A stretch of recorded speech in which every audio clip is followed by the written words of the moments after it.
Je vais faire avec vous rapidement cet examen de algèbre linéaire propédeutique. Je vais juste le lire un peu maintenant, on va regarder un peu les petits trucs parce que j'ai pas envie de le faire vraiment maintenant, mais regarder un peu les raisonnements à suivre. Donc sur les calculs, je pense pas que je vais les faire parce qu'il est tard, même que vous savez pas parce que vous avez pas forcément regardé maintenant, mais c'est pas grave. Donc le premier exercice, c'est celui-là. Oh mince, ça marche pas comme ça. Comment je vais faire? Il n'y a pas un pointeur? Non, c'est pas grave. L'exercice 1, c'est on doit donner est-ce que ces matrices elles sont inversibles? Donc si vous regardez d'abord, j'ai fait une vidéo qui expliquait comment diagonaliser une matrice. Mais en gros, pour trouver l'inverse d'une matrice, on va trouver... je vais quand même pouvoir peut-être écrire. Je sais pas mon stylo, j'espère que ça sera pas trop moche. Ah! J'arrive pas, ça marche pas. Un instant. Si on a une matrice A... Ouh là là, c'est quoi ça? Pas très pratique, hein. Est-ce que comme ça c'est mieux? Bon, ok, vous faites semblant, ça va. A, c'est une matrice. A, ok, je vais écrire sous cette forme. A, B, C et D, ok? D, ok. A moins 1, ce sera 1 sur le det de A. Désolé, c'est trop moche. Et ici, on va échanger D et A et mettre un moins devant le B et le C, ok? Ça, c'est comment on inverse une matrice. Donc, logiquement, ici, là... Ok, tout a disparu. Pour qu'on puisse les inverser, il faut qu'on puisse faire le déterminant et qu'il soit pas nul, parce que comme c'était 1 sur le déterminant, bah on peut pas diviser par 1, 0. Donc, il faut que la condition, c'est qu'il y ait un déterminant qui ne soit pas égal à 0. Le cas de 1, j'ai pas fait les déterminants, mais je sais que le cas de B, ça n'existe pas, parce qu'on peut pas faire le déterminant, c'est pas une matrice carrée. Donc en fait aussi, on peut dire qu'une matrice, si elle est pas carrée, elle est pas inversible, parce qu'on peut pas faire son déterminant. Donc voilà, faut juste regarder est-ce qu'on peut faire un déterminant, et est-ce qu'il est égal à 0 ou pas. Dans le deuxième exercice, ah non, c'est toujours le premier exercice, on parle de matrice carrée, donc cette fois-ci c'est ok, on fait des tailles n, on s'en fout. Lesquels sont vrais? Si toutes les entrées de A, I, J, donc toutes les entrées quoi, elles sont nulles, alors A est inversible. C'est faux. Si toutes les entrées sont nulles, le déterminant est forcément nul, on peut pas inverser. Si A contient une ligne dont les entrées sont nulles, alors A n'est pas inversible. C'est vrai. Si on a une ligne qui est nulle ou une colonne qui est nulle, le déterminant est forcément égal à 0 parce que... Non, je vais pas faire comme ça. Parce que... Vous savez quoi en fait? On va prendre cette matrice là, je crois pas que c'est un highlighter, mais c'est pas grave. On peut développer le déterminant, vous savez, à partir de cette colonne. Ça c'est une ligne. Non, c'est une colonne, c'est juste à partir de celle-là ou à partir de celle-là par exemple. Moi je recommande d'ailleurs d'utiliser celle-là parce que quand vous allez écrire le déterminant, vous allez écrire d'abord avec ça, donc 2 fois. Ensuite, on fait semblant qu'on voit pas ça, parce que ça, faut prendre la ligne à colonne qui contient celui qu'on vient de faire ça autour. Et on fait 2 fois 7, 14, moins 3 fois 2, 6. Hop. Ensuite, on peut mettre un plus. On va effacer le chenille que j'ai fait. Ah, oh, mince, tout mon chenille. Oh oh. Ah, tout est parti. Bon, super, trop pratique. Je vais refaire donc vite fait. On peut développer, si on développe par rapport à ça, c'est ok. Et ça donne la même réponse que si on développe par rapport à ça, n'est-ce pas? Si on développe par rapport à ça, on vient de dire c'est 2 fois 14 moins 6. On développe ensuite par rapport au 0. 1 fois 7 fait 0 qui multiplie 1 fois 7, 7, moins 5 fois 3, 15. Ok? Et plus, voilà, plus 2 qui multiplie, cette fois-ci c'est ceux de là, qui multiplie 1 et 2, 2 et 5. Donc 2 moins 10. Ok? On fait attention parce que c'est pas encore juste, ça c'est pas le déterminant, c'est pas correct. Il faut voir ça comme ça. on commence, celui-là c'est toujours un plus, et après on alterne les plus et les moins. Donc plus, moins, plus, moins, plus, moins, plus, moins. Vous voyez ce que j'ai fait? On voit le moins ici, et on voit le moins là. Ok? Maintenant on développe. Lui il va donner 0. Logique, ça multiplie en 0. Ça donne un truc. Oh oh. What? Oupsie. Ça fonctionne très bien. Ça fonctionne très bien ce que je fais. Hein. Et le déterminant, voilà. Donc, en gros, faites attention à propos de avec quelle colonne ou ligne vous développez votre déterminant. Il y en a qui sont avantageux. S'il y a des zéros dedans, c'est avantageux. Or, la question là, c'était si toute une colonne ou une ligne c'est égal à 0, bah, c'est pas inversible parce que le déterminant sera obligatoirement égal à 0. Enfin, vous comprenez le lien que je viens de faire. A, B est inversible si et seulement si A et B sont toutes les deux inversibles. J'ai l'impression que c'est faux. Pour être sûr, en fait, on peut écrire un exemple. A, B, C, D, E, F, G, H. En termes génériques, du coup, on peut les multiplier, on aura une nouvelle matrice. Et je suppose qu'on va devoir regarder si le déterminant, donc, ils sont pas inversibles, le déterminant n'est pas inversible, pas égal à 0, pas égal à 0. Est-ce que ça va donner que celui-là, il n'est pas égal à 0? Je pense que c'est ça le raisonnement à suivre ici. Le quart de AB, c'est égal au quart de B. Rappelons que le quart, c'est les éléments de la matrice AB qui vont être envoyés sur 0. Typiquement, imaginons cette fonction. Si on a la fonction... Enfin, c'est une matrice, parce que c'est un peu le même principe que les fonctions quand même. Ok, imaginez 2 et moins 2. Et puis là, j'en sais rien. 1 et moins 1, voilà. Super. Et bah, ça va donner quoi? Ça va donner 2x moins 2y. Vous savez, on coupe la ligne, on passe dans la machine. Ici, elle est x, y, vous savez. Comme ça. Ok. Et ça va... Ça, c'est égal à 0 quand? Ben, quand x, il est égal à y. Tous les vecteurs sur cette ligne, x, y, seront envoyés sur genre le point 0 après la transformation. Donc, on peut, je pense, écrire à nouveau. Vous savez, quand j'ai écrit avant la matrice A, B, C, D qui est A, c'est E, F, G, H qui est B. On écrit la matrice A fois B en multipliant. Elle écrit une matrice générale et on doit la poser comme ça, je pense, et résoudre, voir si ça marche ou pas. Parce que je suis pas certaine. Là, j'ai pas de réponse tout de suite. Il faudrait faire le calcul. Maintenant, on doit considérer les applications suivantes. Ok. Mais c'est pas très bien traduit ce test, hein, et chelou. Quelles des applications F et G sont linéaires? Donnez un contre-exemple pour chaque réponse négative. Ok. Pour que ce soit linéaire, eh bah, je peux en fait, je sais pas comment vous dire exactement, mais les combinaisons linéaires, vous voyez ce que c'est? C'est A fois x1 plus b fois x2 par exemple. Et bah, il faut qu'on ait des coefficients. Ouais, super, c'est bien fait. Fois des... Je sais pas comment on appelle ça. Des x1 et des x2 et des x3 et blablabla. Et que des coefficients et que des x.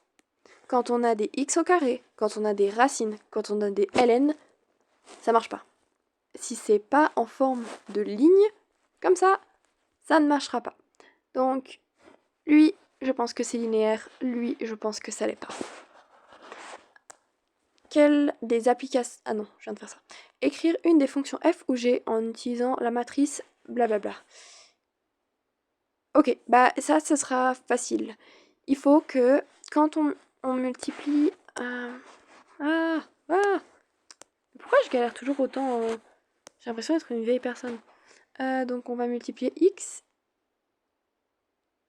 y. Non, parce qu'en fait, là-bas, ils ont utilisé comme ça x1 dans ici en haut, vous voyez, c'est des x1, x2, x3 et x4 parce que ici il y a 4 entrées, donc ici il faut 4. On coupe la ligne, passe dedans. Et donc là, ça va donner quoi en fait? Ça va donner 1x1 moins 1x2, 1x3, 0x4. Après on fait lui, et on va chercher... Est-ce que maintenant... Comment j'ai fait avant?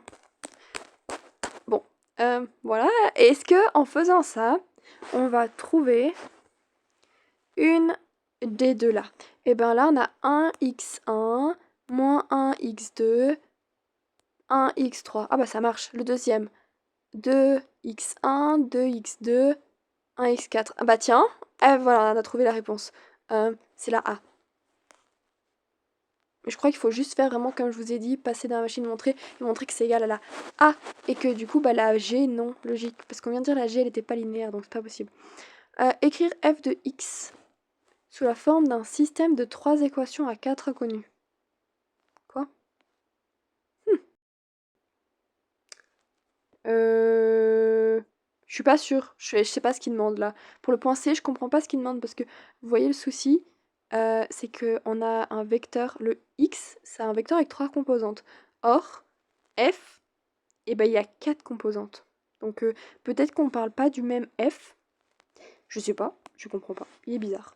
Résoudre le système du point précédent et trouver toutes les solutions. Bon ok, on est dans la merde parce que si on n'a pas réussi à faire ça, on va pas aller très loin. Donc, ah! Oh! En fait, j'ai une théorie. Peut-être qu'il faut écrire que cette ligne, elle est égale à ça. Cette ligne, elle est égale à ça. Et cette ligne, elle est égale à ça. Ça me... Bah oui, voilà, on a fini. C'est ça ce qu'il demande. Et maintenant, on veut résoudre et trouver toutes les solutions. Alors j'imagine que il y a moyen que... Bah regardez, on a 4 inconnus, on a 3 équations, il manque une information. Donc on va devoir poser un paramètre et on aura, si vous regardez la vidéo des diagonalisations, on parle des familles... familles vectorielles? Des groupes... Je me rappelle pas. Des trucs comme ça. Hop, tout, comme ça, et voilà. Et ça va donner ça. On va poser genre un paramètre et on va trouver pas un point, mais genre un ensemble de vecteurs qui font l'affaire pour résoudre ces équations. Ok, ça en a fait. Calculer le quart de A pour la matrice A du point C. C'est quoi la matrice A? Je sais pas. Trouver le... Ah bah elle est là, je suis bête. Elle est dessinée. Ok, donc on a trouvé la matrice A, c'est cool. On calcule le quart de A. C'est-à-dire que quels vecteurs vont être envoyés sur le point 0, 0. Donc, rappelons-nous, le A, ça va donner quoi? Ça va donner ça. Il faut que ça se soit envoyé. Lesquels de ces vecteurs X, 1, X2, X3, vont être envoyés sur 0, 0, 0. Ça, c'est un quart. Quart, voilà. Quart de A en l'occurrence. Puis vous allez trouver genre, je sais pas, peut-être ça. 1, 0, 2. J'en sais rien, c'est une hypothèse. 1, 0, 0. Par exemple. Et là, on aura un quart de dimension 2. Au cas où. Qu'est-ce qu'on a d'autre? On a bientôt fini, dis donc, c'était facile. Ah non, faut tourner la page. Quel est le rang de A? Ah non, j'ai pas encore fini. Indication. Quelle est la dimension du quart de A? Bah la dimension du quart de A, ce sera le nombre de vecteurs que vous allez trouver. Le nombre de vecteurs dont vous allez avoir besoin pour... Vous savez, avant je viens de dessiner, là, le truc, j'en ai mis 2. Bah peut-être il y en aura un. Alors c'est une dimension A. S'il y en a 2, c'est une dimension 2. S'il y en a 3, c'est une dimension 3. Il faut calculer... Oui, bon, ça, c'est ce qu'on a dit. Donc, il faut trouver la dimension du quart de A. Or, on connaît la dimension de A. Pourquoi est-ce qu'on connaît la dimension de A? Bah, regardez. Il y a 4 il y a 4... 1, 2, 3, 4. 4 vecteurs un peu. Et ce qu'il faut comprendre, c'est que il y en a trop. Parce que on va, comme c'est écrit ici, dans R cube. Ah, dans R cube. Donc il y en a en trop. On a 4 vecteurs qui expriment R cube. C'est comme si on essayait dans l'espace, notre base canonique, il n'y a que 3 vecteurs dans l'espace. Si on a 4 vecteurs, c'est qu'il y en a un qui est exprimé en fonction des autres. Donc la famille, elle est liée. Or pour avoir une famille génératrice, pour avoir une base, on a besoin d'une famille génératrice, donc qui exprime tous les vecteurs de cet ensemble, mais qui n'est pas redondante. Genre elle n'est pas liée, il n'y en a pas un qui s'exprime en fonction des autres. Une preuve que A est lié, c'est que si vous faites le déterminant de A, je suis certaine qu'il y en aura, que le déterminant, il va être égal. On peut pas faire le déterminant, parce que déjà, on peut pas faire le... Ah, mais pardon, on peut pas faire le déterminant, parce que... trop de matrice carrée. Et ensuite, si vous enlevez par exemple celui-là, vous pouvez faire le déterminant, et si vous trouvez qu'il n'est pas égal à 0, alors tous les vecteurs sont indépendants, vous chassez n'importe quel des vecteurs que vous avez envie là, si jamais. Du coup, en fait, je propose plutôt celui-là, parce qu'il est pas enfin, il n'y a pas de 0 dedans, et il fait chier. On aime les zéros, gardez les zéros si vous pouvez. Donc vous allez regarder le déterminant. Si il est égal à 0, quand on n'a que nos 3 vecteurs qui restent, alors il y en a un des 3 qui s'exprime en fonction des autres. Enlevez un au bol et regardez si les deux suivants ils s'écrivent en fonction l'un de l'autre. Vous voyez ce que je veux dire? Et on continue comme ça pour avoir le moins de vecteurs possible. Ça va donner la dimension. Le nombre de vecteurs, bah là on a une dimension. Non, là on n'a pas une dimension 4. Ou peut-être que si. Je suis pas certaine. Mais en gros, la dimension c'est la taille. Et typiquement, bah, on a une dimension quand on a une famille qui est génératrice et indépendante. Le nombre de vecteurs à l'intérieur de cette famille, et bah, c'est la dimension. Ok. Tac, tac, tac. Donc on trouve la dimension du quart de A. Ensuite, on utilise le théorème du rang. Le rang de A, c'est la dimension de l'image de A. Donc on trouve la dimension de A. On lui soustrait le quart de A, qu'on aura trouvé, la dimension du quart de A qu'on aura trouvé en faisant le point E. Et on va trouver le rang de A. Voilà. Voir le théorème du rang.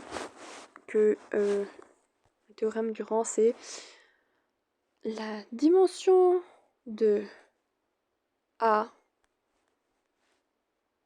moins la dimension du quart égale le rang, je crois. Je suis presque certaine. Le rang de A. Voilà. Rappelez-vous le donut en fait. Je vous ai déjà fait un donut une fois. Ça c'est A. Ça c'est tous les vecteurs de A qui vont être envoyés sur le petit point. Du coup il disparaît. Et ça, c'est tout ce qui va venir là. Donc la dimension en vert, c'est celle-là. C'est tout, moins le petit truc qui disparaît au milieu là. Ok. Voilà. Cool. Exhiber quoi? Deux vecteurs de l'image de A qui sont linéairement indépendants. Que forment ces deux vecteurs? Bonne question. C'est quoi cette question chelou? Je crois que vous voyez là, là on a trois vecteurs genre 1, 2 et 3. Je crois ils disent genre prenez pas lui, prenez 2. Et qu'est-ce que ça donne? Je sais pas vous dire, j'ai aucune idée de ce que c'est cette question, elle est bizarre. Cool, on tourne la page. Eh mais vous voyez comment c'est rapide cet examen? Trop facile, hein? Ça, c'est les choses qu'on sait faire, je crois. Ok, calculer de a de x pour le vecteur tatata. Facile, vous savez faire. On coupe on coupe la bande, on passe dans la machine, ça donne lui. On coupe la bande, passe dans la machine, ça donne lui. Non, ça donne lui en bas. Et ensuite, on coupe la bande, passe dans la machine, ça donne lui. Et vous pouvez vous rappeler que chaque fois que vous coupez une nouvelle bande, vous mettez en bas. Les couleurs là, vous voyez les couleurs là, elles se retrouvent dans le même ordre ici. Elles doivent pas être alignées. Ok, cool, on a fait ça, c'était super simple. Que peut-on observer quand on compare AX à X? Que dire alors de 4? Quoi? Quoi de 4? Euh... Je comprends pas cette question. Je sais pas ce qu'on va observer quand on compare les deux parce qu'on l'a pas fait ensemble. Je vais réfléchir. Je vous redirai si je trouve une raison et un truc. Résoudre le système AX égale 5x. Oui.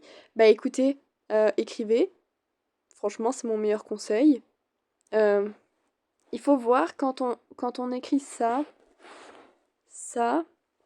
je crois que ça donne genre moins 5, 10, 0. Comme ça.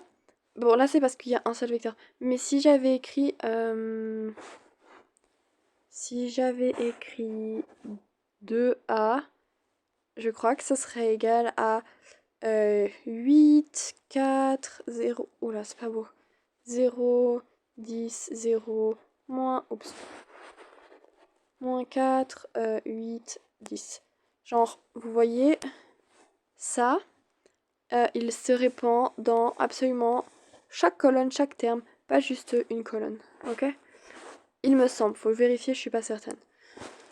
Je sais pas ce qu'ils disent, je comprends pas trop la question, j'imagine que... Enfin, à nouveau, je pense qu'il faut faire l'exercice pour mieux voir, peut-être. À quoi correspondent les solutions du système précédent? Que dire de la valeur 5 pour A? Mais je comprends pas ce qu'ils veulent dire avec leur valeur 5. Ah, peut-être c'est 5 qui est devant le X. Je sais pas. Je sais pas quoi dire, désolé. Écrire A égale P B P-1 de manière équivalente pour la matrice diagonale. Et une matrice A... Ok, une minute, je vais réfléchir. Ok, alors je suis pas trop sûre de ce qu'il demande à nouveau, mais ce que je vois c'est que bon, A, c'est L, ok? P, on cherche, je crois qu'il me demande de chercher P. D, c'est L. Et P, bah on cherche P. Comment est-ce qu'on trouve P? Rappelez-vous, en fait, dans l'exercice, là, normalement, quand on diagonalise une matrice, on va chercher les valeurs propres. Bah là, c'est pas besoin. Regardez, ils les ont déjà mis. Alors on dit merci, on les utilise.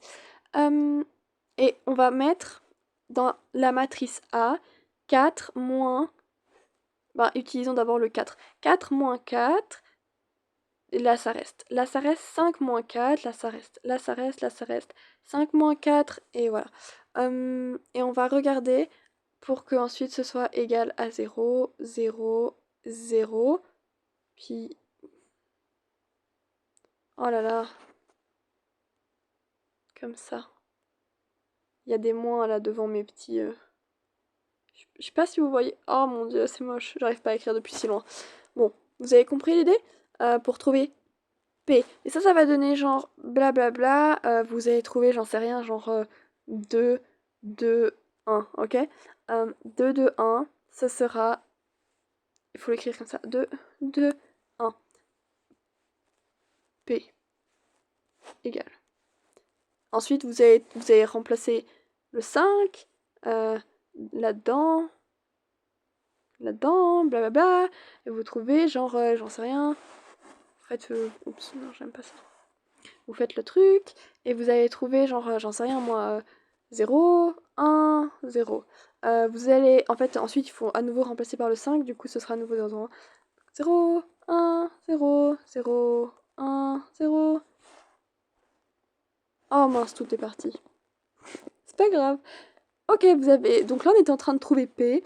Donc vous pouvez écrire A, P, D. Et je comprends pas pourquoi il demande de pas calculer P-1, parce que vraiment, c'est facile à faire, mais bah, faites-le pas, apparemment. Je sais pas. Il faut que je vous montre comment on trouve P-1 d'ailleurs quand on a une dimension de 3. Mais c'est faisable. Peut-être vous pouvez juste laisser P-1. Et puis exprimer A à la puissance N à l'aide de tatata. Rappelons ce truc super utile sur la diagonalisation des matrices. C'est que A à la puissance N, c'est égal à P D à la puissance N.